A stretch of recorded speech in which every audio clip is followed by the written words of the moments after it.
What do you believe is one of the biggest misconceptions people have about preventing chronic disease and protecting their long-term health? So what kind of assumptions do you think deserve to be challenged? So why don't we start with Sabina on this one?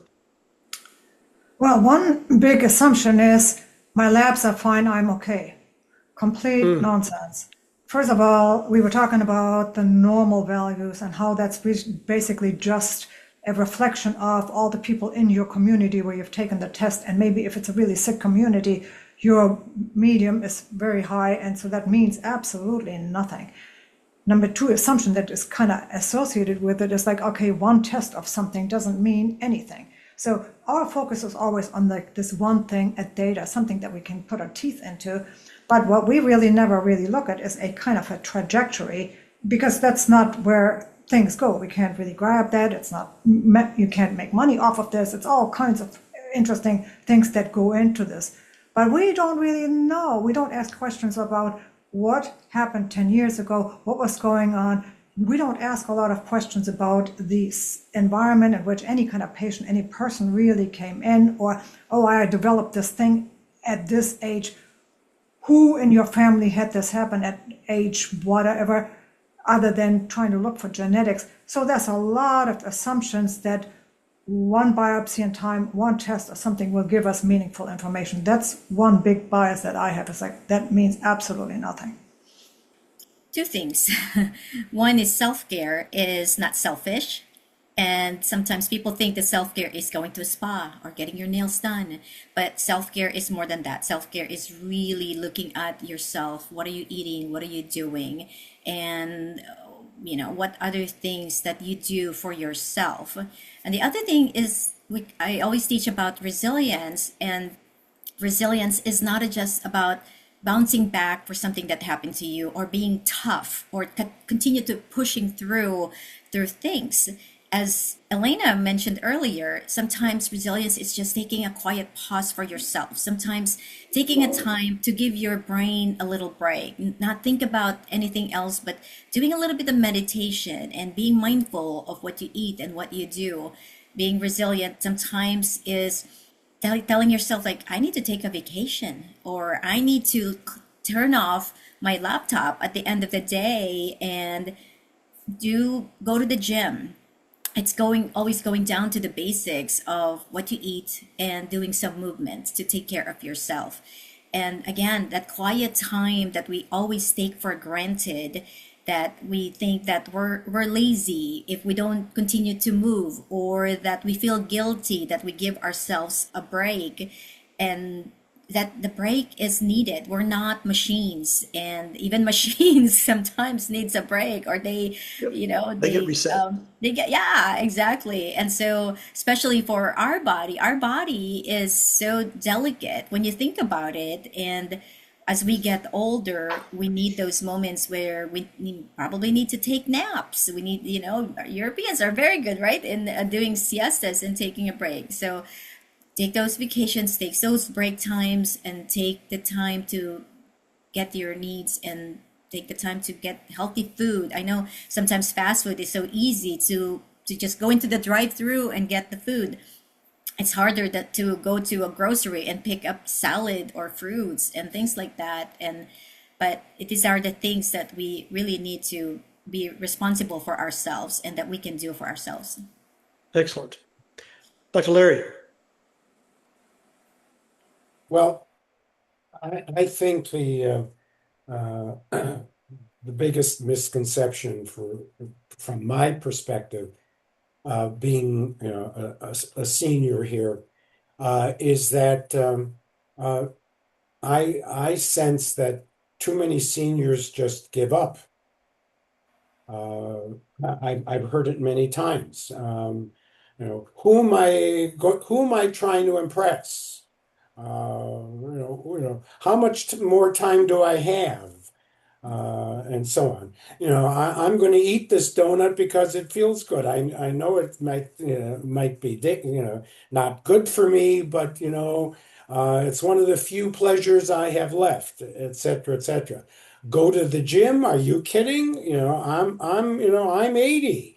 Who goes to the gym at 80, and so on, and such. And from what I'm seeing, that's a real problem with this with the senior population. And by the way, our media promotes that. You know?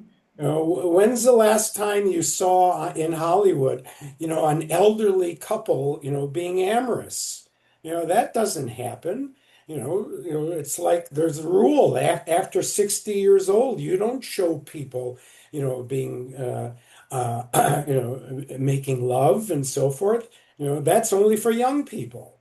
And so again, that's what I'm seeing a lot is seniors saying, so what? And of course, that's a vicious circle. The more you do, the more you think that way, the more you do that way, and of course, it has a bad ending. Yeah, several people have talked about what are the possibilities. I had an uncle at 93 put in a complete hardwood floor by himself in his home. So it's not age. And if someone actually knows about that, really? So no. And all these little things like your eyesight gets worse and all this stuff happens, and that's not true. But unless someone actually sees someone that is outside what the system says is normal, they don't know that the possibilities are even there. Elena, I believe that one of the biggest misconceptions is that our health is mainly something that we deal with when something goes wrong.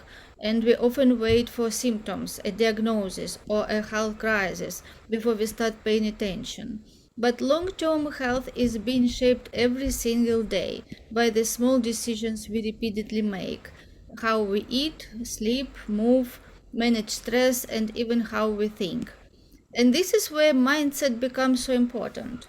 Knowing what is healthy doesn't necessarily mean we will do that, right? So many people know that what they have to do, but there is such a big gap between what they know and what they do, right? Because they just creatures of habits, they just do what is easy. And nowadays, people are so addicted, right? Like so faithful to do easy things. And we all know that what is easy today in long term it will be something that will be more difficult. So people prefer to think what is better today, what is the fastest, what is the easiest. This is how people prefer that eating that fast food instead of cooking and spending time and prepare really great nutritious food for their family. So we can have all the information in the world, but if our habits, beliefs, and identity don't support that knowledge, we often return to familiar behaviors. So for me, prevention is not only about knowing what to do, it's about becoming the person who consistently makes choices that supports their future well-being. And health isn't created only in the doctor's office. It's created through the decisions that we make every day. perfect. Excellent. Michael, Yeah, so first of all, I mean, I think it's important for people to know that, research takes place at the margins, and there is, there's actually quite deep evidence in certain areas for the potential to resolve or cure or completely undo chronic illnesses. But this is not mainstream sort of medicine area because very, very few doctors, for example, use things like soft lasers. Well, they've been around for the thick end of 50 years now, and the regenerative effects for those devices are as long as you're on. So I think there's an immediate preconception, which is, it needn't necessarily be something that's incurable.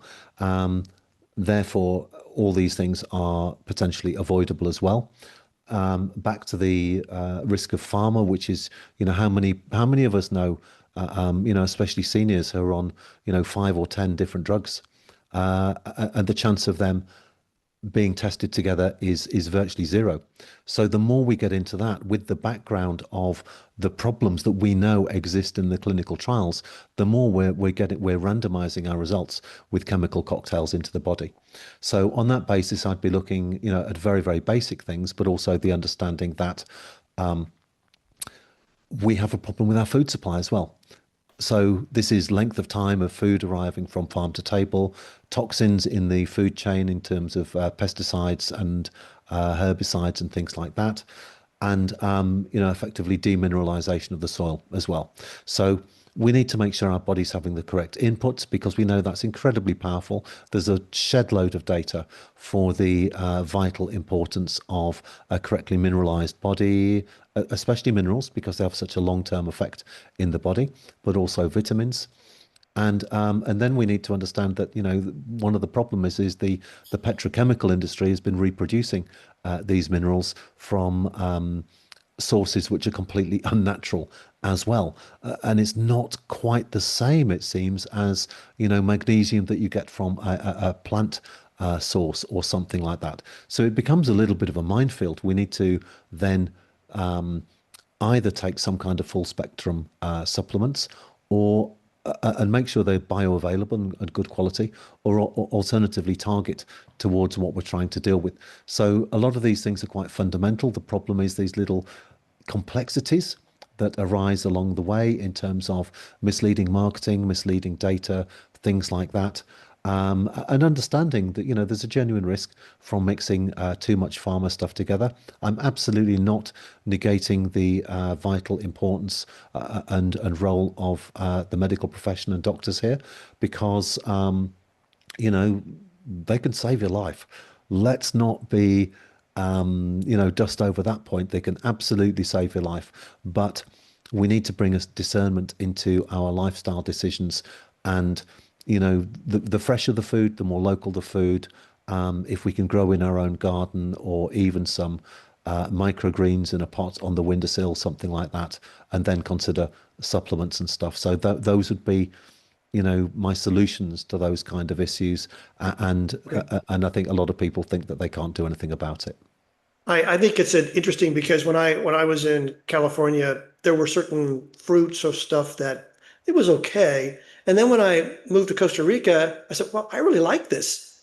It, who knows, like the soil, the nutrients in the soil, or the way that they grew it, or the pesticides.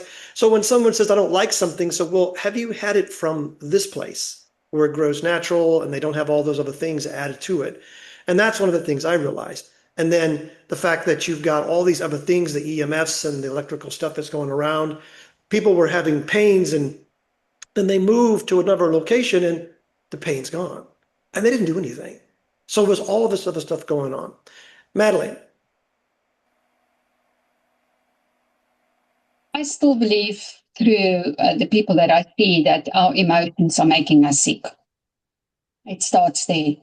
People think that what we eat, if we eat well and we exercise, that's where it ends. And it's not where it ends. And that's one big misconception is, who am I at the end of the day? Do I attend to my negative thoughts, my negative beliefs, my trauma wounds that's never been attended to? Because that anger, resentment, and bitterness in the heart, I've seen it making people sick and causing all sorts of problems. I've seen how a bitter heart can affect the kidneys.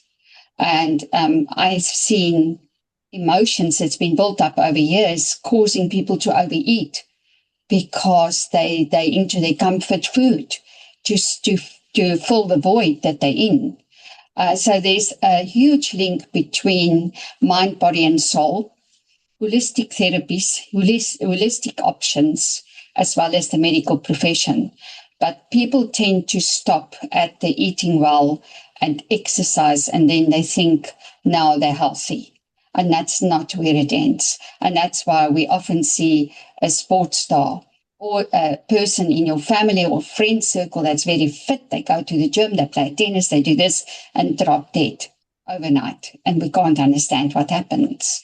And it's because the emotions are neglected. that is such a big piece of it because someone was talking earlier about just pause. Well, I have people that I know that had such a traumatic childhood. Pausing is not even a consideration for them because they had to be 100% on alert.